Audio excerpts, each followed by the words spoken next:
hanyar kauye, gamo akanta ba ma barinta, kullum muna kan hanyar kauye, gamo cikinta ba ma barinta. Kai ni nake ganin wannan yayi kamar yana so ya sare ice kan farko. Wannan darasi take koyar. Kai me kake a gurin ice nan? Me kake sara mana ice? Ya kai. Me kake sara mana ice? Kai baka ga ƴaƴan mangwaron ba sai za ku kana sara mana ice. Mangwaron gare. Mangwaro na ne, mangwaron gidan ne. Kai muna koyon nan akwai wani shegon da zai zo dinga saran mana ice ne. To wannan mai Kai baka ga ƴaƴan mangwaron ba su gama yi ba. wannan gaban ga yana takura ka kawai ba abin da ma nake son in rage haske kuna ba mu goyi da ba in dai ina ƙauyen nan ba wanda zai zo ya cire mu. kuma nake son gawa ka bi ma shi. To lalle za ka ga hauka na koyo. Hauka kuwa? Lalle. Lalle ku za mu banda ma hutura. Nan sai ka kai ina ga ma da. Ni za ka sara ta kai. Wannan abin naka ne zai bani tsoro.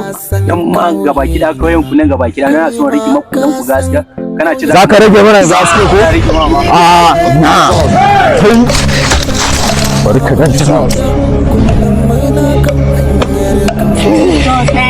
Cikinta ba ma barinta, ba ma fitar. Za nuna mana iskanci mu da ƙauyen mace wai za a zo a saɗa mana ice. Kai wannan ba zai yi ba. Bayan ake gani macen kamar shine kwanta dan bura uba ya gaji. Ba ga ma wannan gabas take bar mu watsa mai ruwa tunda mun kusa shan ruwa. Wannan ɗan iskan zai zo mana iskanci. Kai tashi tashi an bura uba. Ka ga kanan wallahi wannan gatar ma mun cinye ta mun samu na yin abun ga.